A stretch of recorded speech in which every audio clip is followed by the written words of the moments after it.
This is Future Fork, a show that explores the world of food and the decisions we can make today that will shape our future.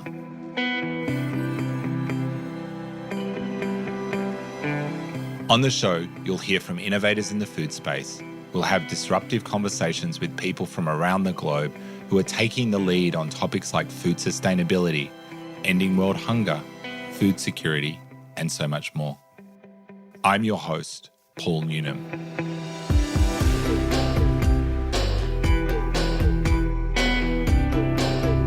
Today on the show, I'm joined by Ammad Bahalim. Ammad is a senior program officer working on global policy and multilateral engagement in the global policy and advocacy team at the Bill and Melinda Gates Foundation. In today's episode, Ammad talks about his work at the Gates Foundation. We discuss the importance of agricultural research, and Ammad shares why it's vital to focus on global policy and the Sustainable Development Goals to address food crisis. All right, let's dive in. Welcome to the show, Ammad. Thank you. I'm excited. Good to have you with us. I want to start by asking you, what do you spend your time working on? I have the great privilege of covering our global policy and multilateral work at the Gates Foundation. What that means is that I help coordinate other donors on the issues where we have agreement or alignment, most notably Sustainable Development Goal 2, and now potentially thinking a bit more deeply about the 1.5 degrees C target under the climate conversation. I also do issue advocacy for research and development and agricultural statistics. I also help manage our relationships with the international institutions, like the Rome-based agencies that work on agriculture. And by and large, I try to make sure that the key external players are aligned to the extent possible with our programmatic priorities. What would you say keeps you up at night? So much. I think probably the biggest thing that keeps me up at night is our lack of preparation for increasing frequency, impact of food crisis or food-related crises. Food's a really complicated issue. It's politics, it's economics, it's social and environmental. And we know most of the key issues or problems that exist in this space, or at least we're aware of them, but we don't have coordinated international action to respond to them. And we most recently saw this in the food crisis of the last couple of years. So in a food crisis and thinking about that, you mentioned some of the things that we know. Tell me a little bit about what are those things that we do know? We do know that investment in long-term agricultural development, e.g. making sure that poor small-scale producers globally are able to do more with less, or what they do have, is probably the best single way to deal with a food crisis, prevent it from happening in the first place. At the same time, we also do have a relatively robust global mechanism of delivering humanitarian relief or aid, but we've been spending a lot more there rather than thinking about the longer term over the last couple of years. This is kind of a little bit of a niche area, I guess. So how did you get into the role you're in now? Tell us a little bit about the journey. Well, we all have a lot of forks in our lives. The first big fork in my life on this journey was being born in Pakistan and growing up in a combination of Pakistan and a developed country, the US. I never understood why one set of people had a different set of opportunities than another set of people just by the accident of their birth. So I always knew I was going to work on development issues in some way or the other, but I didn't know precisely what. And I came of age when trade and development was sort of a key interwoven global priority. And I thought I would work on intellectual property law and reforming that issue. But the next fork in that long journey for me was choosing to participate and organize in a protest the same day that I would take the law school admissions test in the US. And I chose the protest over law school. That took me to public policy school. And I thought I was going to come back to law, but somehow I ended up on a trip to India under an agricultural development class. And that trip showed me that agricultural development is probably the single most important thing that somebody with my skills, experiences, and desires could work on. And I've been on this journey for almost 20 years now. Tell me, what do you love most about Pakistan, and then what do you love most about the US? The thing that I love most about Pakistan is the warmth and the hospitality and the culture. People will literally give you the shirts off their back to show hospitality, to welcome you in, to take you in, to take care of you. That sort of sense of communal belonging and care has always mattered a lot to me. And the thing that I love most about the US is the ability or desire to dream big and to do big things in an ambitious way, which I don't think really any other country or culture has fostered as key to its identity. So combining those two, I think, could be fun. I guess you've got this unique perspective, and you talked a little bit about that challenge of the place of your birth, having that control over your future. How have you wrestled with that as you've worked further on in your career?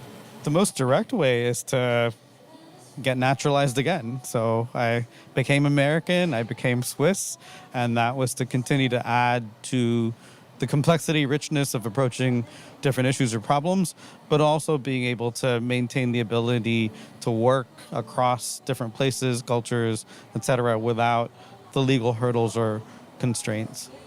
And how do you feel that perspective has helped you to really approach the issues that you're working on as well?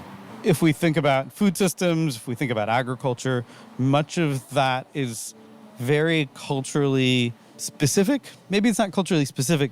I think agriculture is probably quite common in the way that it's done across the world, but they're very different norms and sense of, let's say, cultural ownership, particular varieties of crops or ways of raising animals or relating to nature.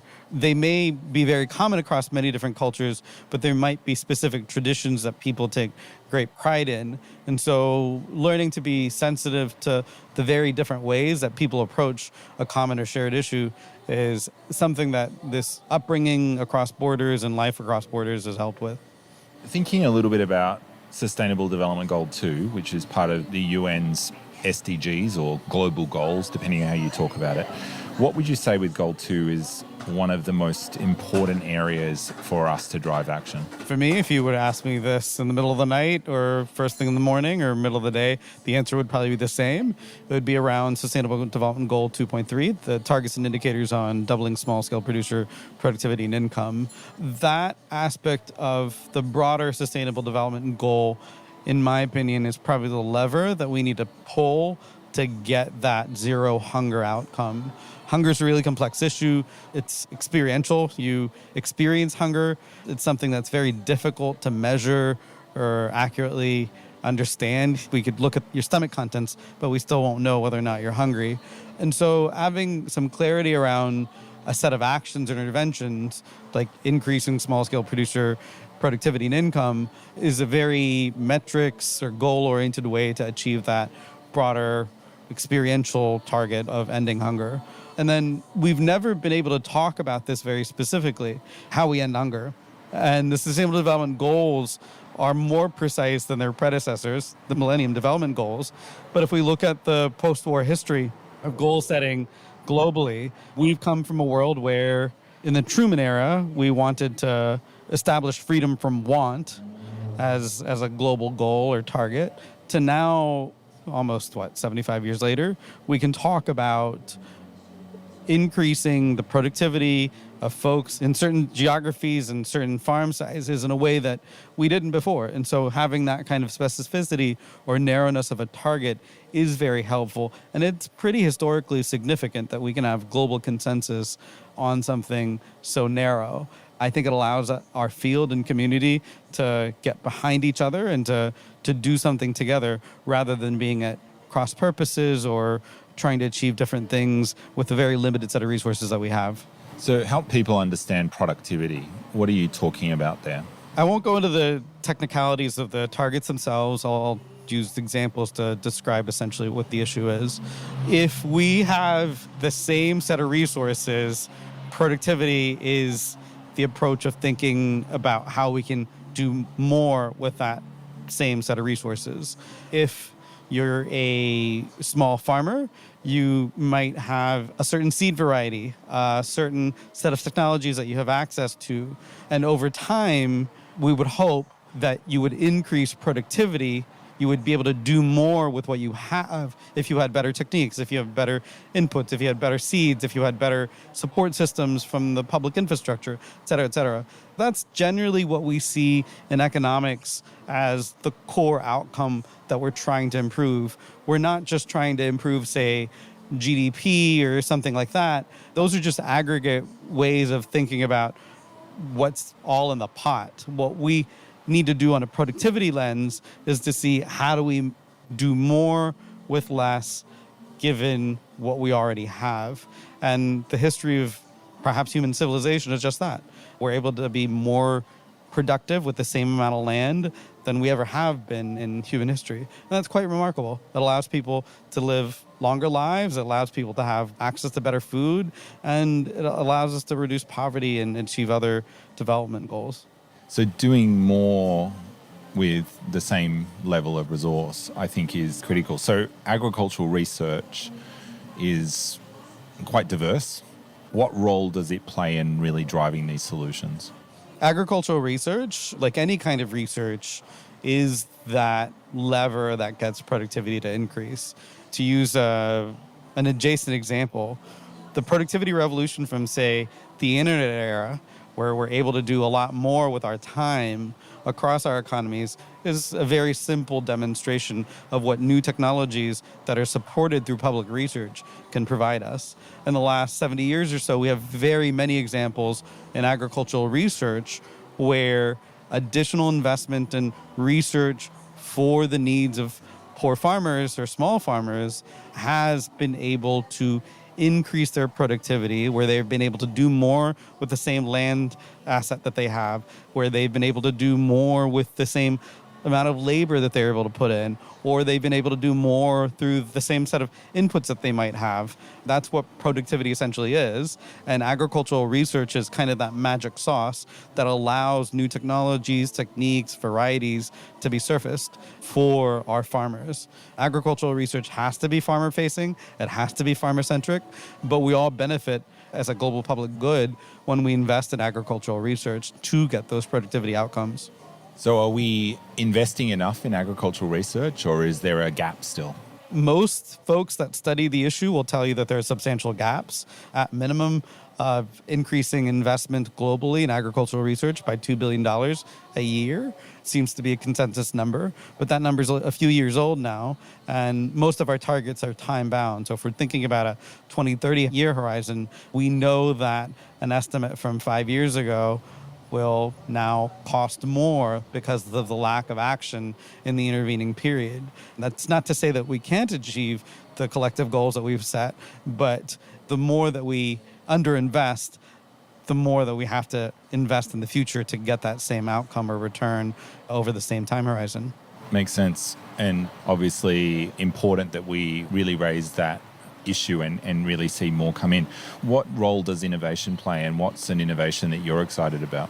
Our agricultural research system, or any research system, or any society really, is premised on the notion, I think, that people bring new ideas to the table at all sorts of different ways. And innovation is the thing that our research system needs to generate. And there are some ideas that partners of ours have surfaced as being key in the near term to achieve food security, address climate adaptation, and improve outcomes in agriculture. 3 that sort of come off at the top of my head based on work that colleagues at the Innovation Commission at the University of Chicago have been leading are around improving weather forecasting and its accessibility and localization for agricultural contexts in sub-Saharan Africa and South Asia, the monsoon rain-fed region in particular. Digital agriculture, especially digital agricultural advisory services, that's a very fancy way of saying phones or other technologies that allow farmers to have access to new techniques, ways of dealing with the pests that they have, figuring out what varieties to plant in a given season, or application of different inputs to their fields. And then finally, the third aspect of this, I think, is a little bit more nascent in the sense of the community of the field beginning to grapple with it. We've known for a long time that soil health is pretty key for all the things that we're concerned about, especially around climate adaptation.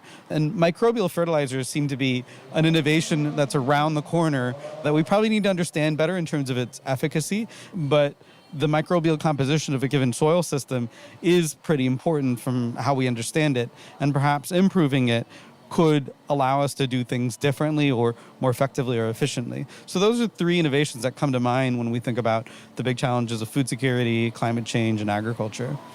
One of the other things, I guess, is information and data. Where does data fit into this conversation? A lot of us worry about too much data being generated, and that's very true for a lot of our devices and mobile technologies. But for decision making at a public level, we often are lacking very, very basic information.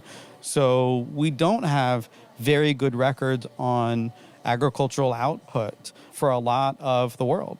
Probably about 2% of countries globally as of 2019 could report on collectively the Sustainable Development Goal indicators for productivity, income, sustainability, and labor usage. So there are a lot of big gaps that we're dealing with in the public infrastructure for agriculture. Now, the public infrastructure, why this is important is because agriculture, although it's a business, it depends a lot on the kinds of policies that our government set.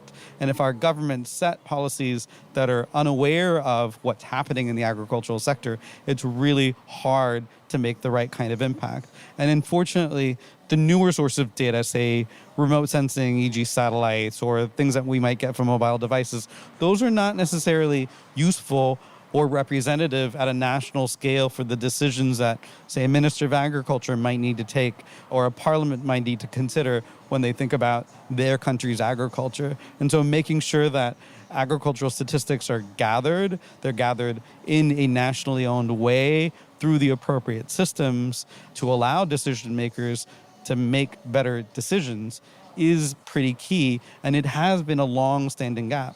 It is a very different thing to talk about our public data that's generated through our public systems versus data that's generated through private means, be it private surveys, be it private data collection through our phones, et cetera, that I just spoke about.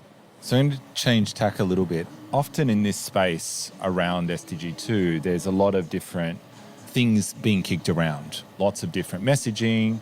What's something that you hear shared in this space that you maybe see differently, that you kind of every time you hear it, you go, oh, I don't quite know that's right? What would that be? Probably the one thing that comes to mind immediately is food loss and waste, conversation that we've had in the past. For most folks in developing countries, the bulk of food loss is taking place on farm. It's not taking place in the refrigerator. People are not lacking food because there's too much food being wasted in refrigerators at home. It's largely because food is not being gathered or stored at a farm level in an appropriate way. And we understand that as post-harvest loss. And I think greater attention to that in a developing country context is probably more important than some of the attention that we tend to get in the media around making sure that we don't waste food in developed countries. Because if we do waste food in developed countries, it doesn't necessarily mean that someone else in a developing country will be better off as a consequence. So we need to think about this issue holistically, and we probably should focus on the post-harvest losses that folks in developing countries are suffering from more so than, let's say, improving the economic efficiency of our distribution systems in developed countries to reduce food waste or loss. Thanks for sharing that. So one thing that I also like to ask everyone is, what's something that you really like to eat? What's something that you kind of think about that jumps to mind that you just love eating? And tell us a bit about it. I'm Pakistani, so mangoes. I could talk to you about mangoes for hours. I could tell you stories about the times that I ate mangoes with family, friends. Mangoes play a very critical role historically in my life. And it's funny that it's actually also connected to our agricultural development work. So mangoes that I like from South Asia, we cannot, by and large, get easily in the US, largely because of sanitary and phytosanitary measures that have to be implemented to allow for their importation here. So I really miss South Asian mangoes. I think about them all the time, and I have them whenever and as soon as I can. That's great. And I can see obvious joy in your face when you start to talk about them. Well, thanks, Ammad, for being on the show. Really enjoyed this conversation. So thank you. Thank you, Paul. Always a pleasure. You've been listening to Future Fork, a show that explores the world of food and the decisions we can make today that will shape our future. Future Fork is produced by Disruptive Consulting Solutions and supports the SDG2 Advocacy Hub. For more info, head to the website futureforkpodcast.com. This show was produced with strategy and production support from Wavelength Creative. So you don't miss an episode of Future Fork, make sure to subscribe to or follow the show in your podcast app. And while you're there, leave us a 5-star review. It really helps others find the show. I'm Paul Newnham, and I'll see you in the next episode.